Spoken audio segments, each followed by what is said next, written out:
Hello everyone, this is Tom Fox and I'd like to welcome you to episode 127 of the FCPA Compliance and Ethics Report. Today I take a little bit different approach where I interview Gene Jard and Michael Smith, co-owners of a locally owned bookstore in Houston, Texas, the River Oaks Bookstore. In addition to being an excellent bookstore and someplace you should go and shop, Gene gives some of her thoughts on how she determines what books that people might be interested in. She is a book person and is quite skilled at figuring out what book should go to the right person.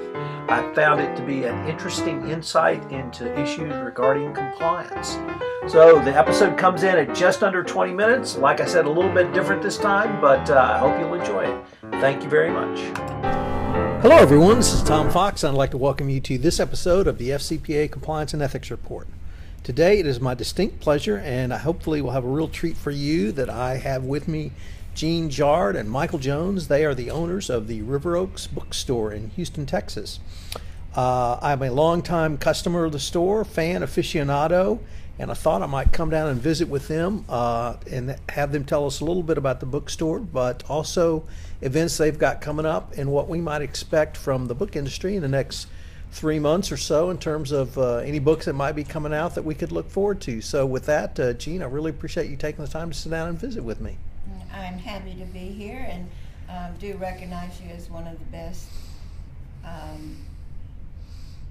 clients that I have, and always enjoy your being here, and I'm delighted to talk about books. Well, since we're both book lovers, maybe you could tell the audience a little bit about the store.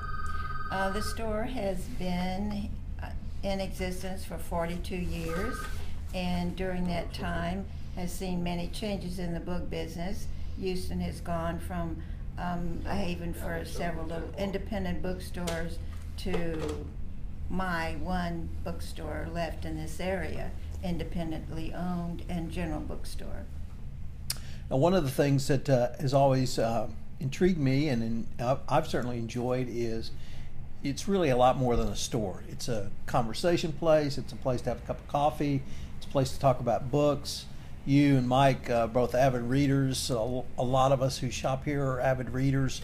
Tell us about the community that you've helped to create and foster. Well, I kind of considered a cheers for the book lover because we not only offer knowledge of books, but we also host many events, and I speak to many book clubs, and everyone who comes in here, I am always hoping I will have a new friend and someone to discuss books, because we sell ideas, not shoes or dresses. We hope that everyone leaves with a feeling of having attained some kind of intellectual stimulation. So along those lines, you talked about some of the events that you hold in the store. What have you got coming up over the next month or so? Well, we have 7 Stages of Time coming up on January the 17th. It's by Jeffrey Contis, and a double author event, as a matter of fact. And it's about the purest of evil shackled, but its dark forces set loose. So I'm not quite sure what this means, but I think it's the beginning of a prophecy set into motion when the Archangel Michael is injured, poisoned with memory loss, and in turn is reborn. So I think that sentence would be intriguing enough for people to want to listen to Jeffrey and his friend. And then who else do you have coming by? We have Keith Peavy. This is about outer space love, and unfortunately I've not read this book, but it is set in Miami, Florida, with an exceptional couple from Fort Lauderdale. It's the honest truth about the outer space galaxy world. And then next is Love and Terror in the Middle East by Frank Romano. And I think these 3 things suggest the wide range of topics that we do have and do discuss. So, in addition to the people that come into the store that have book signings and other events that you hold here, I think you are involved with several different book clubs in the city. Could you just describe for that and what's your experience with that? Yes, that has been one of the most rewarding things that we do, and one of the things that have helped us most with book sales.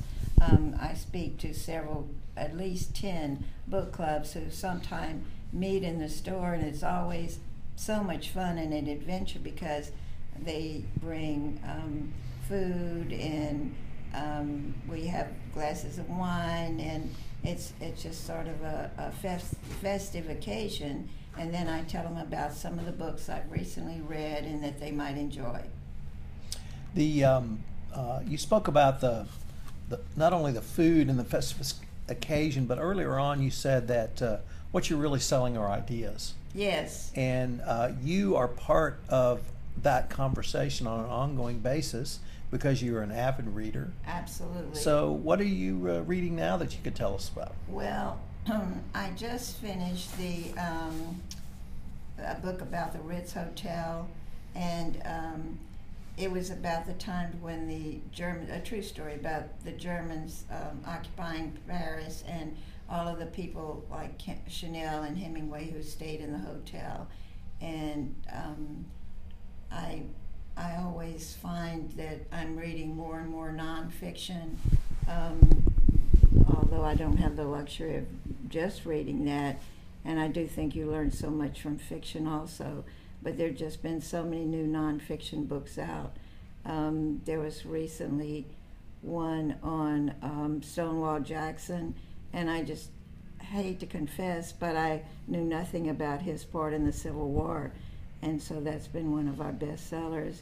And then as far as fiction, I just read Empire of the Night by Robert Olin Butler, who is a good friend of mine and actually taught at the college in Lake Charles, where I'm from. And I'd like to mention too that I am such an avid reader because growing up as an only child in Lake Charles, my biggest event probably was walking with my grandmother to the Carnegie Library, and I just discovered it's supposed to be Carnegie, but I'm sticking to Carnegie. But my grandmother was a friend of the librarians, so I was allowed to read any book that I could reach. So that was quite a fun time because I could get stacks of books. You know, that's interesting that you had that experience because in my hometown, little town of Bryan, Texas, we also had a Carnegie Library, and on Saturday morning my mother would drop my sister and I off there. She would go do grocery shopping. And in many ways my love of books developed in that same sort of venue and milieu, if I could use that word. And for those who may not know, the reason there's so many Carnegie libraries in small towns across the U.S. is Andrew Carnegie made a large bequest from his fortune that he developed, and he set up libraries. So all across the South, and maybe outside the South as well, there was a large number of Carnegie libraries which were funded by bequests that led to people like you and I having the opportunity to learn the love of a good book. Jean, one of the things that you certainly have struggled with over the years is the change in not only bookstores but reading habits. And I was intrigued recently to read an article by, I think in the New York Times, about people are actually gravitating back to books, and not books in an e-reader, but actually a book you can hold. And one of the things that you try to foster here is that love of books. So how do you get people like myself who would come in, how do you engage them to talk about either what they're reading or what they might want to read? How do you find out about them? I have to say that I really, and I am going to take full credit for this, I am kind of like a divvy, and those are people, antique shoppers who go in someplace and find exactly what suits or what the thing should be. And I have that feeling about people because I often can relate to them and think about what they might need and what they might want. And putting a book together, the right book with the right person, is my greatest joy in in the bookstore, as a matter of fact. And I'm not surprised that you grew up in the libraries also. But let me ask you a little bit more about that, about how you can really figure out how to put the right book with the right person. Do you listen to them? Do you ask them questions? Do you just talk to them generally? How do you do it? A combination of all those things, and I get to know people really well.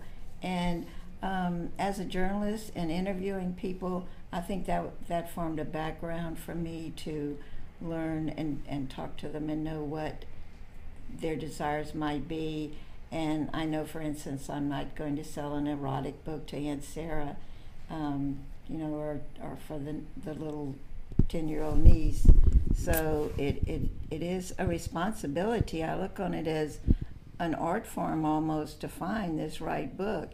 And I have people who come in from 40 years ago. And in fact, I have 3 generations of people who still come to the store. And I can remember when they first came in, I would try to ferret out what they might be interested in. And it's also, I think, a special gift. I can't sing, so or paint, so perhaps that's my gift. I think I may have found the title. I'm not going to give an erotic book to Aunt Sarah. That's words of wisdom to live by, certainly in the compliance world. Are there any books coming out, or is the book industry going to have some titles out in the next few months that you think either you're excited about or you're excited about for people like myself to read? Well, I will tell you, Michael reads most of the thrillers and bestsellers, and those are always going to be that, and I don't read them. So I like to go for the hidden book. They call them the mid-list book. They may be more literary, or they may be more unusual, or they may, particularly in fiction, offer another outlook. Like I just finished reading The Minotaurist, which is a very unusual but fascinating book that not everybody is going to read. It'll never be on the bestseller. And so those are the kind of books I seek out. And they're always exciting books. I'm fortunate enough to have book reps who come in and bring me catalogs. And I go through all of these very carefully and think about what I would like to read, and I confess I get books that I would like, and then I know that, Tom, you're going to want a certain kind of book. And buying books is limited because you have to pay for them, and so it's better to get ones you really think you could sell. The Stonewall Jackson book I found really interesting for a lot of different reasons, but it seemed to me, I'm a big history buff, so I studied Stonewall Jackson extensively, and when I first came in, or rather after it was released, you suggested I read it, and others on your team suggested it, and I said, well, no, I've really studied it.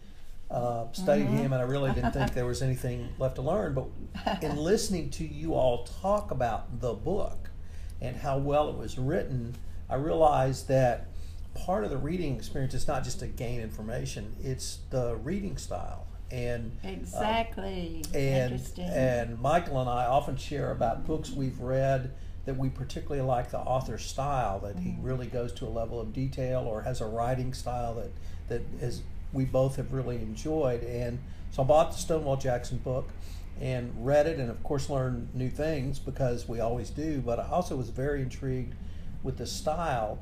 And it brings up another point that I wanted to visit with you about. I recently wrote about Seamus Heaney, the Irish author who won the Nobel Prize, but he wrote a translation of Beowulf in the 90s. And absolutely. And when it first came out, I was rather stunned that someone would do a translation of an ancient English or Old English poem, but I bought it and read it on your recommendation and thoroughly enjoyed it, and it made me realize really the timelessness of literature. And a book like Stonewall Jackson can come out, or a new translation of Beowulf can come out, and it can can bring a whole new generation to the written word. Is that fair or not fair? How do you see that? Absolutely. I think that so many people, and I was guilty of this, do not really read. They're reading the book, but they're not looking behind for the nuances, for the skill that has gone into it, that offers so much more. And I always say you never read the same book twice. So you certainly get a lot out of from rereading. But that's what makes books classic, certain. And also books have a soul. So I've had, within this last week, already I've had 3 people come in and tell me they've given up their Kindles because they don't feel they have control over it. It doesn't lend itself to meditation or to reflective thinking. And it's a very impersonal thing. You know, that's actually, that articulates, I think, what my experience has been. And mine might even be a little more basic, that I just like the feel of a book either yes, in my it's a hands or sensual on my thing. lap. Definitely a sensual thing. I think you need to turn the pages. So that a technological solution can have its place, but the original can have its place as well. Of course, but there will always be books. And besides, they look so good on your shelves. Well, is there anything else you could tell us about the store, the types of books you might have? You told us it's a general store, and it's certainly that, but you've got a couple of specialty areas. Well, one thing that does disappoint me, we have areas like one on new mind thinking, one on philosophy, military history. People never even take the time to wander through, and it always shocks me because they come in and buy what's on the front table or what Michael or what I tell them and or show them, and then I like best when people will come in and look through every section, and they will be surprised because we have some older books, we have some treasures that are lurking within the walls that people never seek out. And it really is, even though one might call it a smaller store, it's each visit is a journey of discovery. It is. Thank you, Tom. That is well put. I will remember that. It is. With each shelf, there is something that is appealing. When I walk through it myself, I'm thinking, oh, I need to read this, or I've got to read this again. You know, so it is. I walk in the morning and totally happy, surrounded by books, and that's just the feel that they can give you. Jean, we're nearly at the end of our time, but I was wondering if Michael? you could, if we could get Michael out here. Yeah, Michael. We've just called Jean's partner, or actually her oldest son, Michael, to come join us. We're going to see if he can come out and give us a few words. Michael, we're nearly at the end, and we wanted to see if we could maybe get a couple of thoughts from you on the following. Anything that you've been reading over the holidays or read recently that particularly interested you? Well, you know, like you, Tom, as I think you mentioned earlier, I enjoy the histories, the biographies, the especially battles and things like that. So I really enjoyed the Stonewall Jackson book. Also, a little before that was a book about, oddly enough, another Civil War hero, if you will, Robert E. Lee, called Storm of Thunder. I'm not sure of the title, but I can get it for you. But that was a great book written by a guy named Michael Korda, who does all kinds of writing from Vanity Fair sort of social light stories to good biographies and histories. And that was one of the best books I read. His stepmother was Merle Oberon. Really?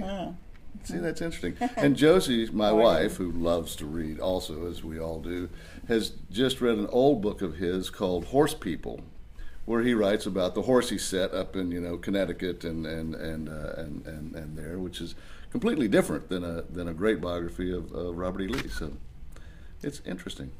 Michael, if somebody wanted to get in touch with you or Jean or call the store, how would they do so? Well, the phone number is 713-520-0061. We even have email now, and it's pretty simple. It's just info@riveroaksbookstore.com. and we take a look at it every morning. So it's just that easy. Where are you located? The address is 3270 Westheimer. It's in that little strip center, been there forever, on the corner of River Oaks Boulevard, right across from Lamar High School. The best landmark is that we're next to the Baskin Robbins. Well, if anyone's in Houston, I would certainly hope they would drop in and see you. And if you're visiting Houston, come by and see Michael and Jean. And if you like a recommendation on a great book, give them a call or shoot them an email. So I really appreciate you guys taking the time to visit with me. Thank you. Thank you, Tom. Thank you. You're so good. Tom, you were so